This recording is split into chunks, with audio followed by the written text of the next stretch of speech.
This is Richard RJ Eskow, and there seems to be a growing sense, at least among people I talk to, that social media are not all that good for us. Our next guest knows a lot about that and about the digital world in general. He's been on the show before. He is one of the world's leading philosophers and thinkers in the world of technology. He was there for the creation of the internet, for the creation of that technology we know as virtual reality, and he has written a great deal. In addition to being a technologist, he has written a great deal about the technology and its social implications. Jaron Lanier is the author of a number of books, including You Are Not a Gadget and Who Owns the Future. His latest book is entitled 10 Arguments for Deleting Your Social Media Accounts Right Now. And he joins us right now. So first of all, Jaron, thanks for coming back on the program. Hey, thanks for having me. Good to be here. Yeah, it's always great to talk to you. And I wanted to start by telling you a story of something that happened to me yesterday. I got back from several weeks overseas, and I was doing something, and it occurred to me, I wonder what's happening on Twitter right now. But the thing that was strange about it was that I was on Twitter when the thought occurred to me. I was literally experiencing something and wondering what it would be like to experience the thing I was experiencing in the moment. What does that tell us, if anything, about the nature of social media? That reminds me of an alcoholic taking a drink to treat a hangover. Right. Well, and not even realizing he's taking a drink. He just, yeah. Yeah. So, well, I mean, that's the nature of addiction. Addiction is a loss of self-awareness and free will, and a part of you goes on autopilot, sometimes is engineered by other malicious people, sometimes not. And so, of course, whenever you're addicted to something, and all of us are from time to time, we'll suddenly find ourselves surprised. Yeah, that's part of the experience. Yeah, it's almost as if it's bypassing the conscious decision-making process, and it's almost as if I didn't choose to be on Twitter. I was just on Twitter and was not, the part of my mind that was processing the experience was not even fully conscious. And that seems to me to be directly connected with the thesis of your book, that we're losing our free will and that we are essentially, and I don't want to, first of all, diminish your argument with reductive summaries of it, nor do I want to do it in other injustices, but it seems to me that part of what you're saying in this book, which I have read, is that we are somehow being made inputs and or outputs in a system over which we have no control and which has no sympathy for us. Is that a fair? Yeah, it's exactly true. It's exactly true that some of the largest corporations in the world and in history, indeed, like Google and Facebook, openly communicate to the people who pay them, to the true customers, that their business is manipulating the rest of us, is getting the rest of us to change without our realizing it. That is how the business is sold. That's the conversation that drives it. The problem is that it's hard to recognize the effect in oneself, just as it's always hard to recognize things about oneself. It's always easier to recognize the signs of an addiction in others. It's much easier to tell that somebody else has an alcohol problem than to notice one's own. And in the case of social media, I mean, we have a few very prominent examples of people who've become degraded by addictions. A recent one was Elon Musk, who on Twitter suddenly is accusing a person trying to rescue kids in a cave in Thailand of being a pedophile out of the blue. And that's this, and the thing is that reminds me so much of what's happened to Donald Trump, who was never an admirable figure in my estimation, but didn't used to be quite so debased. And I view that as a function of his Twitter addiction. And it's also similar to what those in the right-wing media described as as having the snowflake problem, the poor little snowflake, that personality disorder that was perceived in liberal college students is exactly the same Twitter disorder as seen in Elon Musk and Donald Trump. There's a kind of profound insecurity, a way that one is itching for a fight, because that's part of the particular emotional cycle of degradation and then payoff that characterizes this addiction. It's become almost a universal character feature of our times, and it's one that degrades society and makes politics ridiculous. And I don't think we can survive unless we curtail it. I think it's an unsurvivable epidemic. That's really interesting, and that's a very drastic. Most people, I think, would say, and I think an important warning, because I think most people would say at this point, or a lot of people would say, look, I get it, and then I want to come back to Donald Trump and maybe Elon Musk too, but I think most people would say at this point, in sort of reasonably intelligent circles, that, look, I get it, social media aren't good, they're addictive, you want to keep going back to it. Maybe they, as you put it in, let's see, I don't want to misquote your words because I think they were carefully crafted. Your argument 3, social media is making you into an asshole. Now, yes, that was very carefully. Yeah, you're a wordsmith, and I respect that. I think most people would agree that that statement is true, that it amplifies certain undesirable characteristics.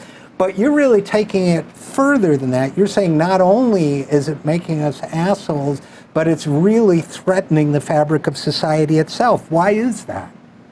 Well, the first thing to point out, which I attempt to do maybe so many times that it's annoying in the book, is that this is a statistical effect. So just to be clear, there are a minority of people who experience positivity on social media, and for them the positivity is genuine, and I'm not going to deny the legitimacy of their experience.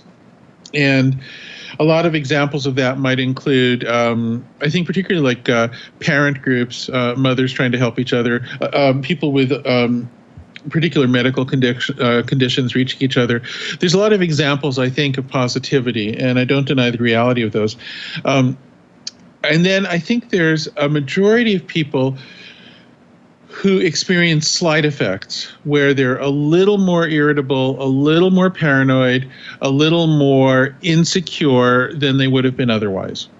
And then there's a significant minority that's way more paranoid, insecure, and irritable than they would have been otherwise. And that negative minority is large enough to have a sway on society. It throws things over the edge. There are 2 particular ways it does. One is it makes elections insane in developed countries, and another is it reverses the clock on social progress in the developing world, where you see resurgences of ethnic or tribal or identity-based bloodshed in places that had been getting steadily better before. And it's always tied to the arrival of one of the Facebook properties. So, it's a little bit of a complex situation, because I would never tell somebody who's having a positive experience, oh, your positive experience is false, because first of all, I don't know the person. And secondly, I mean, people are smart. They can sort of tell when they're getting a benefit. And I think generally that's true. Nonetheless, the overall effect, the analogy I use in the book is to climate change. It's very hard to say, well, this particular storm or this particular heat wave or this particular flood is connected with global climate change. But statistically overall, the trend is, and in the same way, I can't say that any particular nutcase in politics is a result of Twitter. But what I think we really can say, and I believe we have enough data, and it's time to just call it, we can say that the overall trend is definitely related to social media, and as we know it, or specifically to this incentive structure in which manipulating people through addiction for the benefit of mysterious third parties tends to bring out the worst in people. I think we can say that that thing, as the business model for the internet, is having statistically an effect on society and on politics. Well, it's interesting because it's not, it doesn't seem to be a partisan phenomenon either. I don't know if you've seen it yet, but there is a New Yorker profile of Glenn Greenwald out now, and he's a controversial guy, even among some people in sort of the liberal side of the spectrum. I happen to be a huge fan of Glenn Greenwald's. I happen to be a big supporter of Glenn Greenwald's, but there's a whole sub-theme in the piece about how, his husband is always telling him to stay off social media, but he goes on, and he has to acknowledge to the writer, I'm a little too extreme, and I should stay off it, and it's not doing him any good, and Go ahead, sorry. So it's not confined necessarily to Donald Trump or to people whose at least in my opinion, to people whose thinking is reductive or stupid, like Donald Trump. I mean, I think Glenn Greenwald is super smart, super insightful, challenges the obvious interpretation of facts and looks for underlying meaning, which is what a good journalist should do. So I think the world of him, but he, perhaps like myself and others, is seduced into, and by the way, I have no problem with the radicalism of his ideas or my own. I'm not talking about radical or out of the mainstream ideas, because I think those are part and there are ideas that I often espouse. There are ideas that I think are an important part of the political debate and always have been. But it's more tonal and language and what the anthropologist Gregory Bateson used to call schismogenesis. One side escalates, the other side escalates a little further, and pretty soon you're in World War III, which was Bateson used it, as you probably remember, to talk about military escalation and the possibility of nuclear war. But I think we've created a situation now of kind of a linguistic schismogenesis on social media, and I think it traps everybody from Elon Musk to Glenn Greenwald. And I don't know, what are your thoughts on that?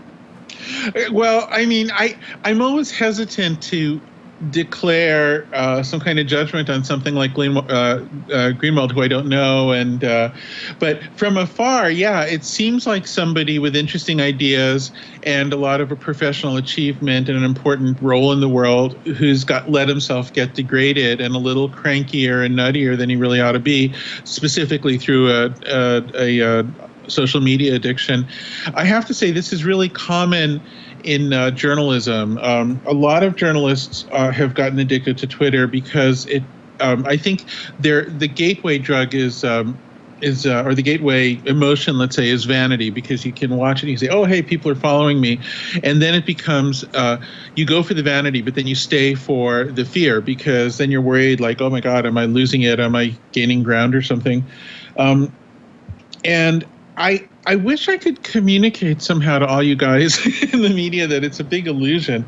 And I've tried to do that with my own career. And I'm not claiming to be the most popular writer, but I'm at least a successful writer. I'm at least, a functioning, influential person as a public intellectual, I think. And I've had bestsellers. I've had bestsellers in a lot of countries and all that stuff. And I do it without social media. And I don't think I'm that exceptional. I think it's one of these things where if you just let go of it, it turns out it wasn't really doing that much for you.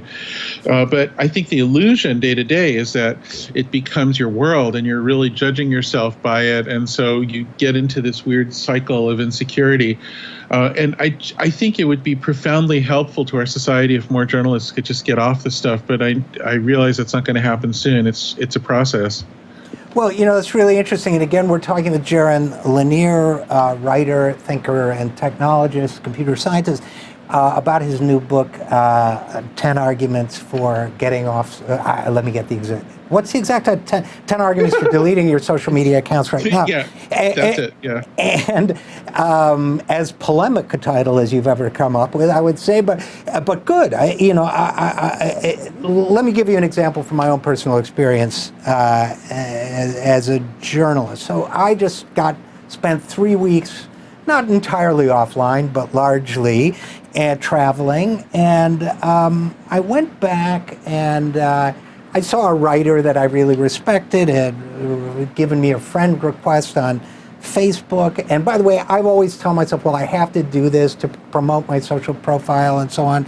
And this guy I respect, reached out to me. So I friended him on Facebook. I saw he had linked to an interesting article about the French philosopher Simone Weil, who I respect a lot. And that made me think what I thought was a profound thought, connecting Simone Weil and a letter that Thich Nhat Hanh, the Vietnamese monk, had written to Martin Luther King in the 60s. And I posted a short thing about it.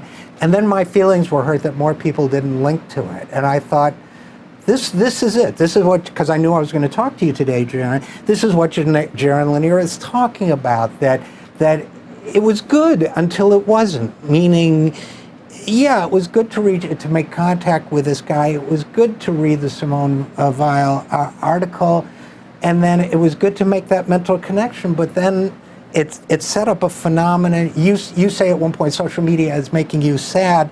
I don't know if sad was the right word here, but it set up a kind of social yearning that I think is always doomed to be unfulfilled in the human personality, which is another aspect of addiction. So I realize journalists are a small subset of the population, but is that part of what you're talking about, this sort of yearning that it may start out one way, but it always ends with an unfulfilled yearning, or often ends with an in the annals of the science of behaviorism and the artificial creation of addiction without using molecules, there's a long history of research results. And there's a famous one from the behaviorist Pavlov, where he got a dog to salivate with a bell because he'd been ringing a bell when the dog was eating, and then the dog would salivate with the bell alone. And in the same way, social media has to implement addictive techniques and behavior mod techniques without actually having candy and electric shocks. And it does it through social emotions, and particularly through managing social anxiety, which is universal in people, as a tool. And so I use the term sad simply because that was the term that Facebook's own researchers used to describe the results of using Facebook. So I decided to use their own word. But I think the more accurate word would be that social addiction becomes harnessed as a tool in the same way we might harness wind energy or something. It's turned into profit. And so what you're experiencing there is manufactured and controlled social addiction, social anxiety. And that's not the same thing as sadness, but as I say, I was just I was using an ironic term to refer to the research of Facebook's own scientists. Well, and again, we're talking with Jaron Lanier, a computer scientist and writer and thinker on all of this stuff. Again, sad though, I liked the use of the word sad because it's a very, very human word. And it's not always a human topic, but you use a lot of human terms here. Can I say one other thing about sad? The other reason I chose that word is that Donald Trump uses the term sad to conclude a lot of his tweets, and I think we should interpret that as his self-reporting. I think what he's reporting on there is his internal experience as being an addict. And so it's not it is actually not a bad word to use to summarize what the experience is like. And he's projecting to a certain extent, I think, because he's always talking about, if that's the case, because he's always talking about somebody else is sad, right? So, and he's always using an exclamation point next to the word, which I think is interesting. He uses the term without specific attachment, so I would interpret it as being about his sense of the world at that moment. he'll say, "Oh, so and so is a witch hunt." Sad, but it's not. He's not saying that, this was. He's not saying this. Mueller said. He never says that. It's a global attribution. So it's really about him. The ennui of the president 2018. Let's talk about Donald Trump for a second, because this gets. Oh, goody. Yeah. Well, look, by the way, just so you know, Jaron Lanier, in my own work, I try to really carefully limit the amount of time I talk about Donald Trump, because he takes all the oxygen away from constructive talk about how to make the world a better place. But he is a force to be contended with, especially in this topic, and especially regarding your argument 9. Social media is making politics impossible. He is, I would say, exhibit A for that argument, because he does amplify, because there is this reductionism. Now, there's been speculation. You had these psychiatrists who wrote a book about Donald Trump's mental health, which, I at best have ambivalent feelings about. Reporting on the mental health of a person you've never met and so on. But there are also other speculations about his mental state and whether age-related factors have anything to do with it. But talking with you now, and what you said about him raises the possibility that this sort of reductionist thinking and speech that he engages in, it certainly appears on social media. Could it be in part a product of social media, rather than these other causes that people have speculated about? Yeah. Well, once again, it's hard to talk about somebody one doesn't know. As it happens, I met Trump a few times over some decades. And my sense of him is he's always been a kind of a New York hustler, adjacent to the mob, and kind of a scam artist, or sort of a classic American huckster, like the Trump University stuff, the snake oil stuff.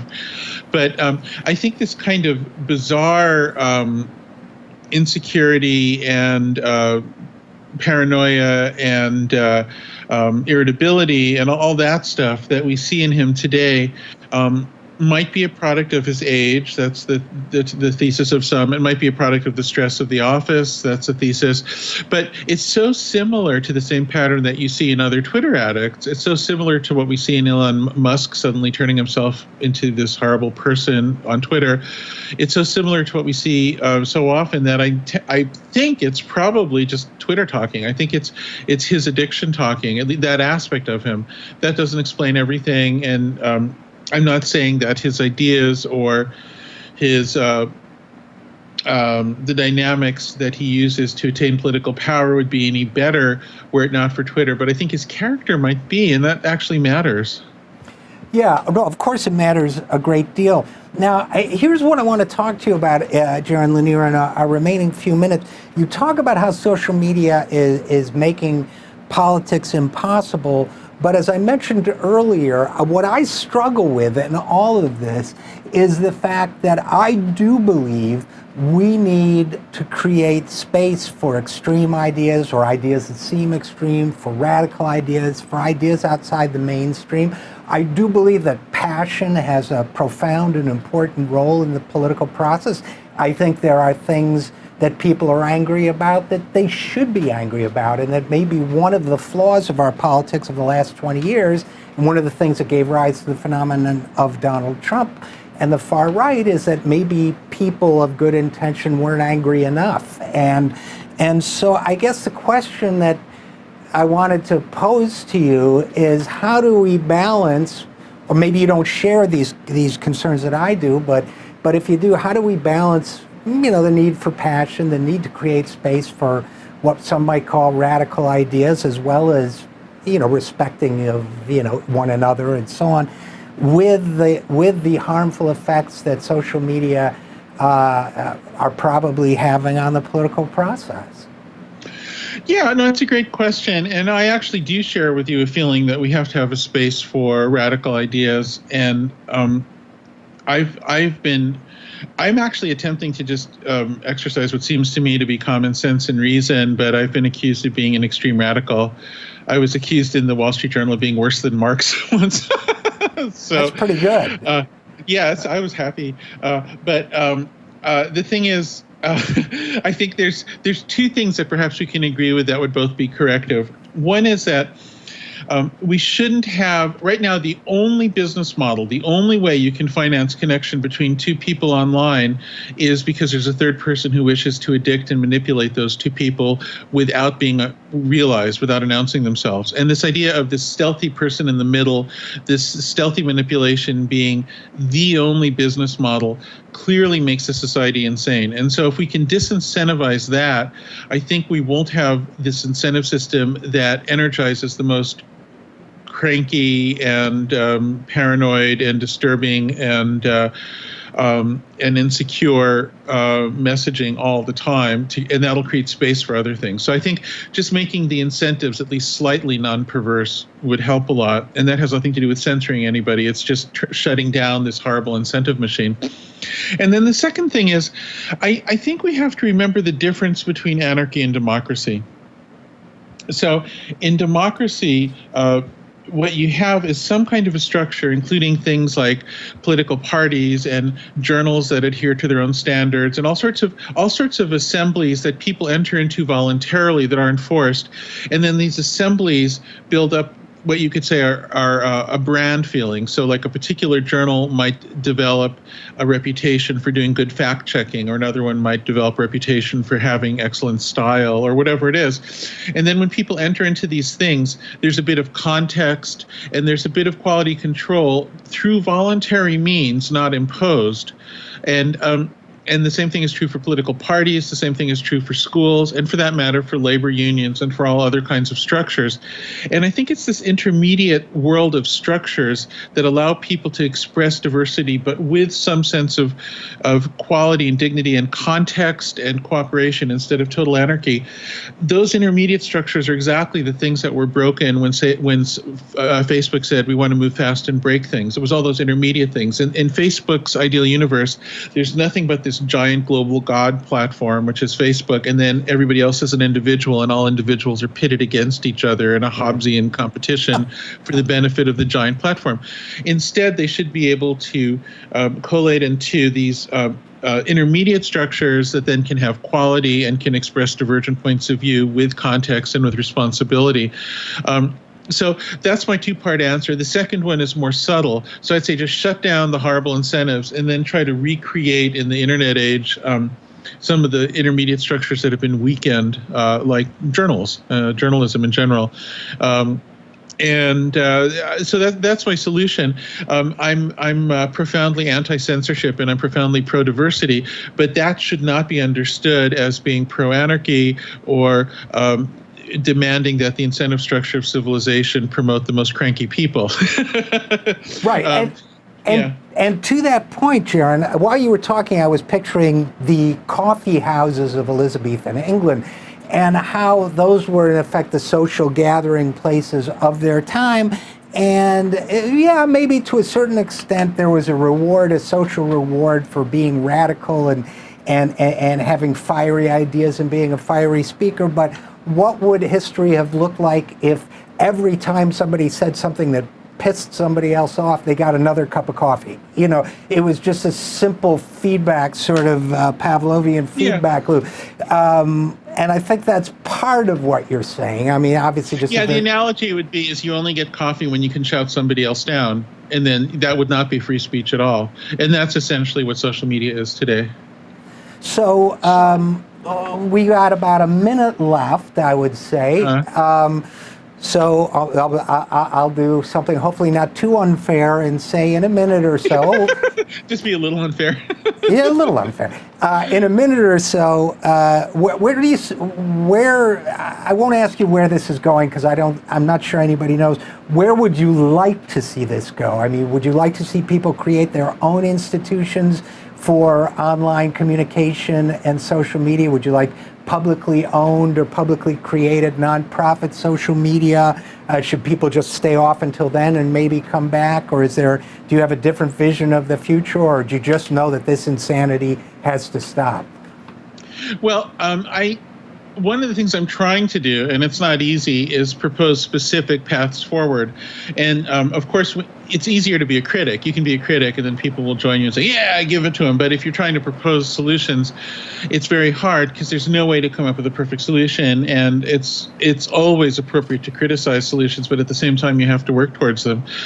So I've been working for quite some time. I actually proposed a whole vision of a solution in the book, Who Owns the Future? Although that's quite old. That predates blockchain and a bunch of tools that have become available. But currently, what I'd advocate is shutting down the negative incentive machine. So that means not disallowing advertising per se, but disallowing behavior modification. So you shouldn't be able to take data from people to influence the experience of those people for commercial benefit.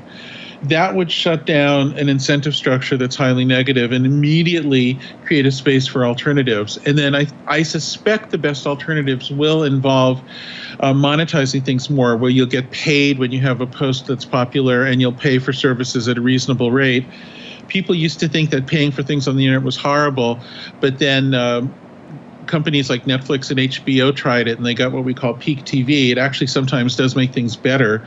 So I'm kind of pro-market or pro-capitalist in that sense. But then this thing of building intermediate institutions, of creating data unions, for instance, where people can collectively bargain for their rights so it's not each person against each other person, I think that sort of thing has to start happening if people are going to have any meaningful dignity and citizenship in the information age. And that's actually starting to happen, especially in Europe. We're starting to see the formation of data unions and a shift in laws. I think the big tech companies still have a role, but they really have to reorient themselves into serving their users as customers instead of treating their users as raw materials to be manipulated for the benefit of these other customers off to the side. That whole thing just has to stop. It shouldn't be legal.